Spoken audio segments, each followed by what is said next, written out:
Hello everyone and welcome back to Dragalia Foundry, a fan channel where everything Dragalia lost can be found. Another fortnight has come and gone, and with it we've got a new summon showcase to review. Winds of Hope. Focus, of course, on the wind element. This review also marks my first giveaway with the Gleam link in the description below.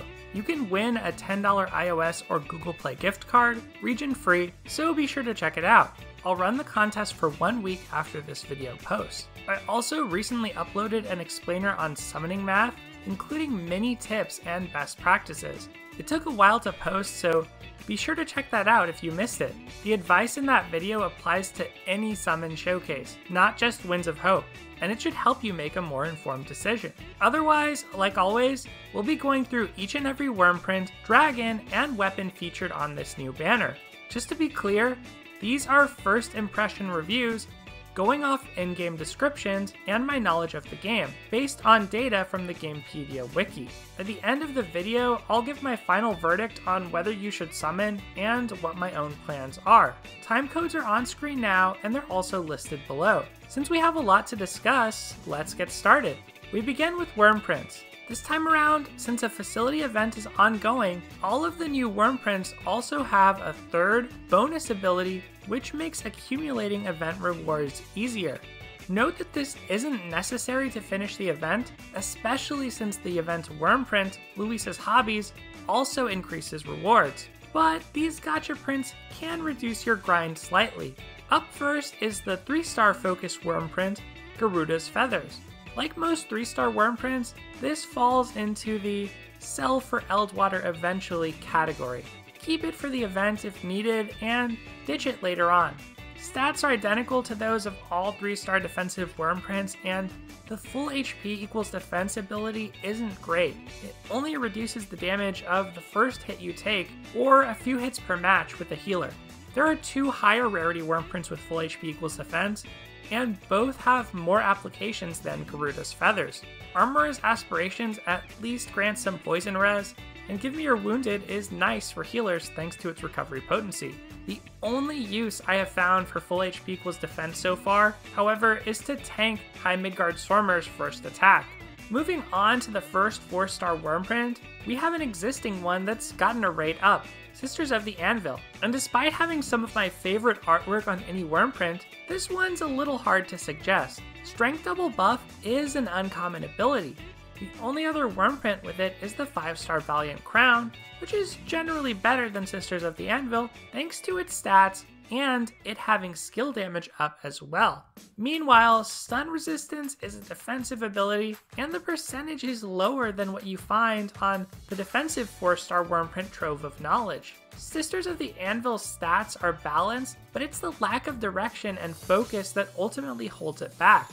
The best case scenario I can envision for Sisters of the Anvil is by far on Karina, since her first ability heals her when her defense is buffed, and her first skill does more damage for each type of buff she has. And although stun is usually caused by wind enemies, it's also present in the Flame Imperial Onslaught. Perfect territory for Karina to wreak havoc with her crowd control against a gauntlet of foes, even if she does reach stun res of 100% naturally eventually. Pair this setup with Thaniel or a Souvenir Axe on Karina herself to start triggering those double buffs. Back to the new Wyrmprints on this showcase, the next 4-star is Fresh Perspective, and this one looks very, very good. First of all, Ronzel fans rejoice. That artwork is gorgeous. But back to the analysis, here's why Fresh Perspective is so good, especially on close-range fighters. Its stats are on par with the best existing 4-star offensive Wyrmprints, like Flower in the Fray, Together We Stand, Warlust, and the Warrioresses. Yet Fresh Perspective quite possibly has the best mix of abilities from all of those. 4-strike damage is good on any unit whose kit involves 4 strikes, and it's just good in general because unlike skills, 4 strikes can be spammed. Skill damage is a good secondary ability though, since it's practical and works well on any unit, especially those with 2 attacking skills in their kit. Basically, the way I evaluate things is this. Fresh Perspective is going to be the most consistent of the comparable options, whereas Together We Stand relies on defeating lots of enemies, which may or may not be present on a given map, and Flower in the Fray and the Warrioresses rely on critical damage, which isn't guaranteed. Both of Fresh Perspective's abilities are going to be relevant on every quest. Note that it's not so much better that it's a must-have, particularly for those of you with a fully unbound Plunder Pals, but it's a nice pickup nonetheless. Next we get into the 5-star featured Wyrmprints, starting with a doozy, Gale of Beauty. This print is tied for the highest percentages of Broken Punisher currently in the game with another 5-star, Worthy Rivals. While Worthy Rivals' second ability is Skill Prep, Gale of Beauty's is Dragon Time, and that's only been seen on one other Wyrmprint so far, another more balanced 5-star, Dragon Brethren. Compared to Dragon Brethren, Gale of Beauty provides slightly less extra shapeshift time, but its stats are also more offensively skewed. Gale of Beauty is very good on attackers. I definitely suggest you keep any copies you get, and it's even one of the few 5-star Wyrmprints I would say are worth saving up your golden keys to one day fully unbind, just like with Jewels of the Sun and Levin's Champion. Unlike Worthy Rivals, whose skill prep is one and done, Gale of Beauty's Dragon Time could feasibly matter twice or even 3 times on a given map. Furthermore, Gale of Beauty is subtly synergistic. Its abilities suggest a clear, unified plan. Transform right as the enemy breaks, then use your extra shapeshift time to dish out massive damage. Finally, let's go over the last new Wyrmprint, the other Focus 5-star, Gentle Winds. And while I won't say it's bad, I have to admit I am much less impressed with this one. It provides an offensive stat spread similar to Gale of Beauty, but with skill prep of 20 or 25% and full HP equals strength of 8 or 10%. My usual critiques apply. It's hard to maintain full HP on crowded maps, especially without a healer. And skill prep is fine, but not something that impacts the entire match for the most part, outside of setting the cadence of your skill activations. Rather than dwell on that though, let's try think of when Gentle Winds will be at its full potential. Skill prep of 25% is noteworthy on Amane, Cleo, Halloween Althemia, and the new featured 4-star we'll cover later, Lowen, since their innate skill prep goes up to 75%.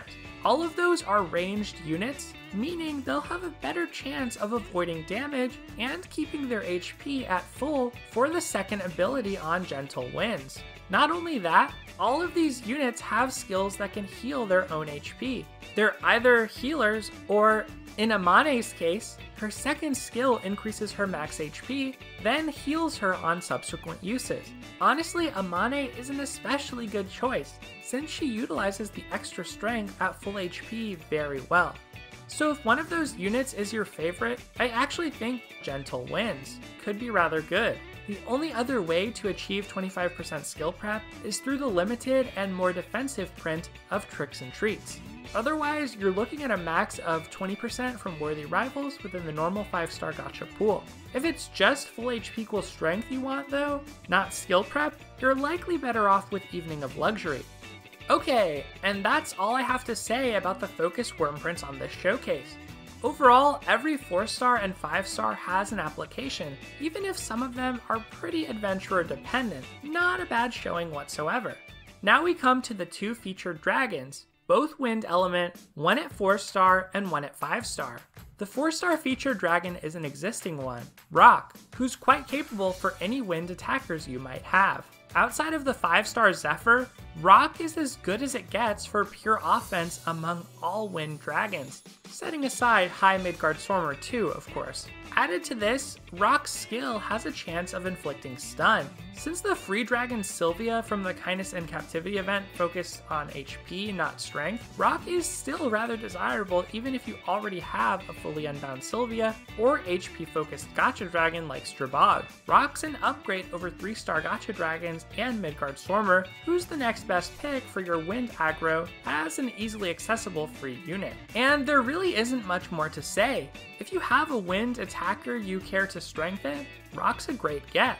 As for the 5-star focus dragon, she's new, Garuda, as featured on the illustration of Gale of Beauty. Garuda is only the second gacha 5-star dragon to focus purely on HP, after Jeanne d'Arc, which makes her best suited to healers, tanks, and some support units. Garuda also has a cool new skill. It heals the user after dealing damage, perfect for tanks and other close-range units who can't avoid getting hit. The competition Garuda faces includes Strabog and Sylvia, both of whom also boost HP. If you have fully unbound your Sylvia, she can hold her own against a single copy of Garuda, but only at a very high level.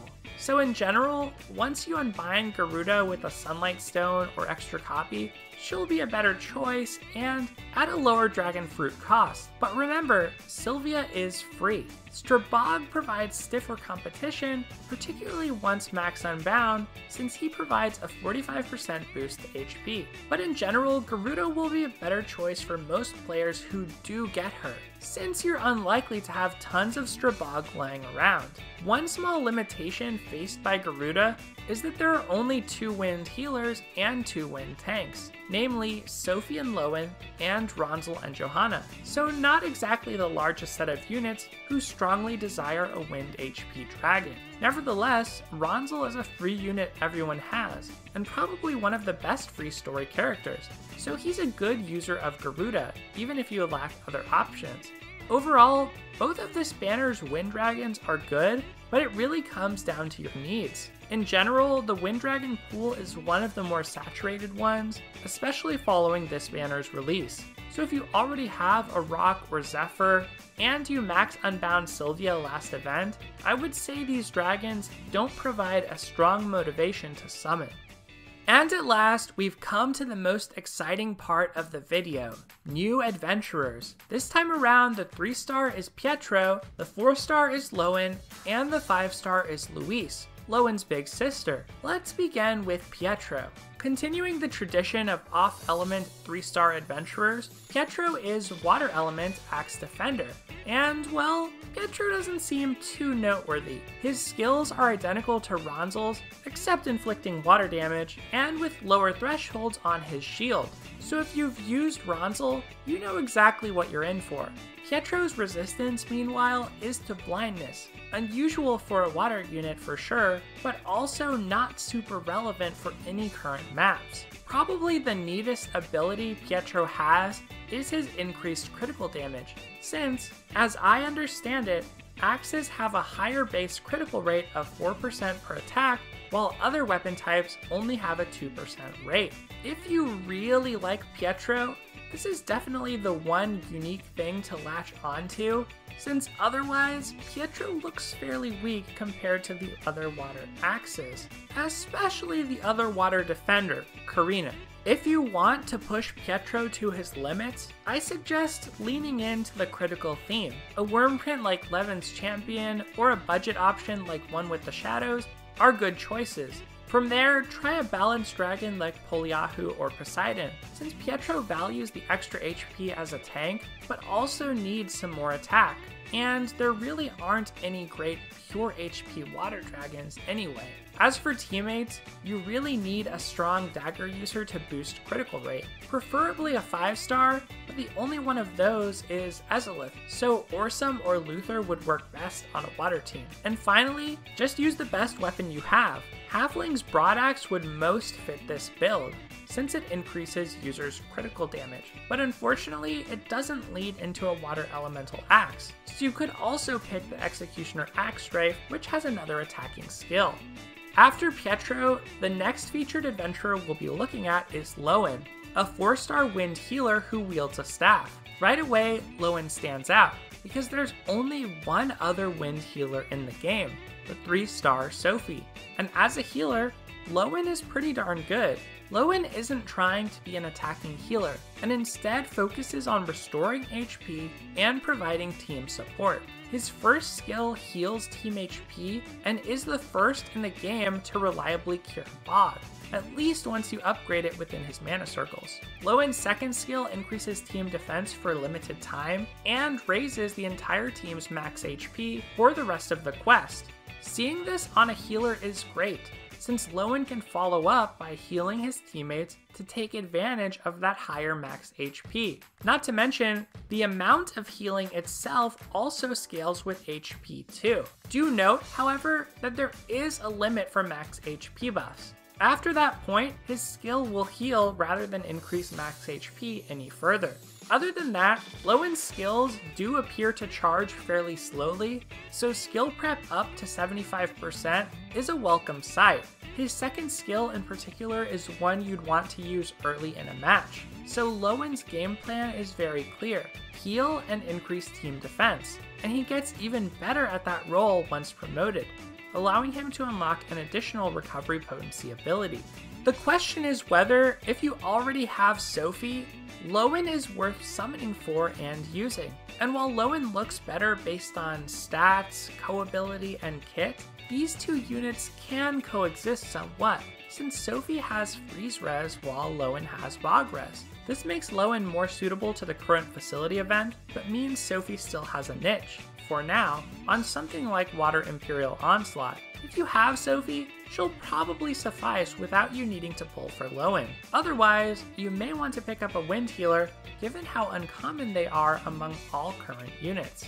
As far as builds, it's probably best to double down on Lowen's utility as a healer and buffer. For Wyrmprints, the new free Wyrmprint, Luis's Hobbies, is excellent. It's probably going to be your strongest healing Wyrmprint as a free-to-play player, especially once you fully unbind it. For a more expensive option, as I mentioned earlier in this video, Lowen can use Gentle Winds fairly well. It will allow him to reach skill prep of 100% once max unbound, and its full HP equals strength isn't bad considering how dedicated Lowen is to healing, and hence keeping HP full. For dragons, you definitely want an HP dragon on Lowen, since HP increases healing amounts. Sylvia is the best budget pick, unless you have a lot of copies of Strabog, and Garuda is the overall strongest option. In terms of teammates, Lowen slots in nicely to really any wind team, as one of just 2 wind healers. Anyone with a Valiant Crown Wyrmprint will also be decent, since they'll get a strength buff whenever Lowen casts his second skill, but his sister Luis, who we'll discuss next, is strongest of all. She has the highest innate strength double buff in the game, of 10 or 13% once upgraded. Her skill haste co-ability even helps Lowen quickly use his skills, hence buffing her further. Outside of that, Maribel is another superb teammate, since her kit depends on being at full HP, and Lowen can help her maintain that. Finally, when it comes to weapons, once again, just use the strongest staff you have. I personally like something like Otherworldly Bow, since it can help clear enemies when Lowen gets surrounded, but it doesn't branch into the Wind Elemental staff at 5-star. The alternative, Rainbow Cane, increases the potency of its users' recovery moves for a limited duration, so that's also a fine choice, although I'm not exactly sure whether it works on Lowen's second skill or not. If not, this definitely becomes a weaker pick. Okay, and that brings us to the last unit I'll be covering today, the Focus 5-star Luis, who's a support type Wind Archer. She faces some really tough competition, since there are already 3 other Wind Archers in the game, so let's see how she fares. Luis's skills are both good and have good synergy. Her first skill inflicts poison, potentially to multiple enemies, and her second skill increases damage dealt to poison foes. A simple but nice interaction, and one that will happen more rapidly thanks to Luis's high percentage skill haste co-ability. For other abilities, Luis has Overdrive Punisher, Bog Res, and Strength Double Buff. Both Overdrive Punisher and Strength Double Buff have fairly high base percentages, and they're generally solid abilities, even though the latter requires a bit of work to utilize. Looking at Luis, the plan seems to be this: a teammate boosts her defense, increasing her odds of survival, and simultaneously her damage output. Meanwhile, she's able to poison enemies and tank a few hits with her heightened defense and fairly high HP. It seems the idea in mind is to outlast your foes. I am not crazy about an archer who needs their defense boosted to reach their max potential, since archers shouldn't really be in the midst of the fray taking lots of hits, and I would apply a similar critique to Luis's stat spread. As a support type, she has less strength than 2 out of 3 of the other wind archers, all of whom are attackers. Eleonora also focuses on poison, yet has more strength than Luis, and Hawk has a different game plan, stun, with even more offensive power. Luis definitely requires a thoughtful team composition to reach her full potential. You want someone, or maybe even multiple units, who can reliably boost her defense, and hopefully your other teammates also take advantage of that increased defense somehow. Regardless of your team though, you can't go too wrong with Luis. Her stats are still very strong, completely eclipsing Porphylia. Her skills and co-ability feed into each other very well, and Overdrive Punisher is a deadly ability against bosses. If you are lucky enough to pull a Luis, here are a few tips for builds.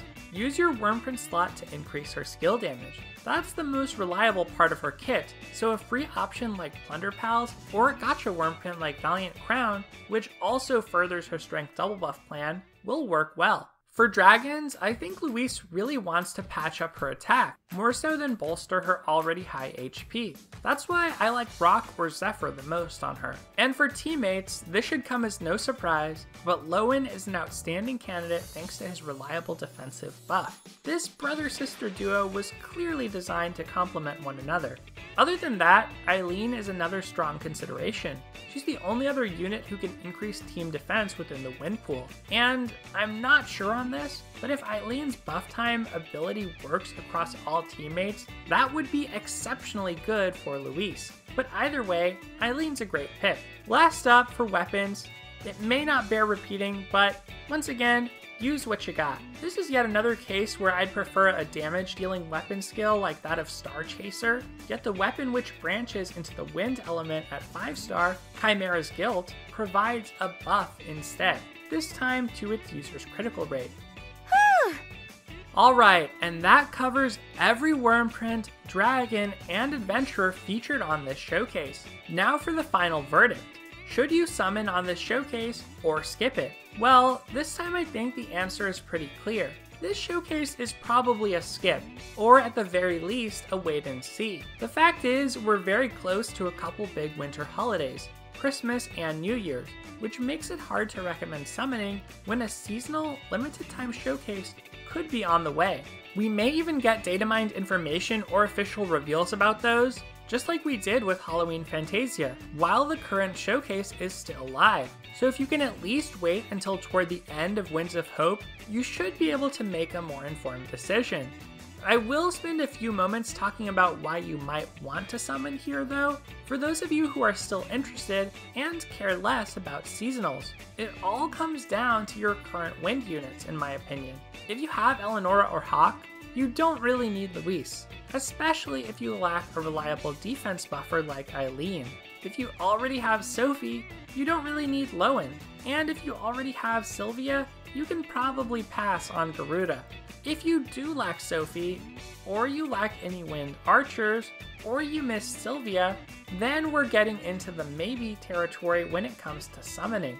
Still, I'd suggest only doing so up until your first 5-star breaks your pity rate. The devs have also incentivized you to try summon early because of the event reward bonuses on the new Wyrmprints, but remember, you can still grind out the facility event with or without those. In my case, I'm going to wait until the last day of the showcase to make a decision. I have a promoted Eleonora, plus both Sophie and Sylvia.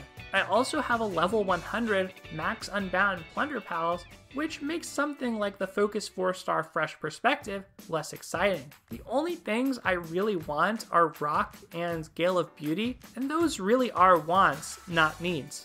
I would love a strength boosting dragon for my Eleonora, but she can already clear all the content I need her to with Midgard Stormer. And Gale of Beauty just looks downright cool, but targeting a specific 5-star is a very risky, dangerous idea as a free-to-play player. So I'm still mulling it over, but it just doesn't seem worth summoning even for the realistic possibility of pulling a Rock. Either way, whether you summon this time or not, I do hope you found this showcase review helpful. I'll provide one last reminder that the giveaway link is in the description below, and it'll last 1 week, so even if you don't use it on this showcase, hopefully the reward from that will help you on the next one. With that, thank you so much for watching. Leave a comment to let me know if you're summoning, or if you already did, tell me what you got. I'd love to hear your thoughts on the new showcase as well. I'm grateful to you as always, and I'll see you next time.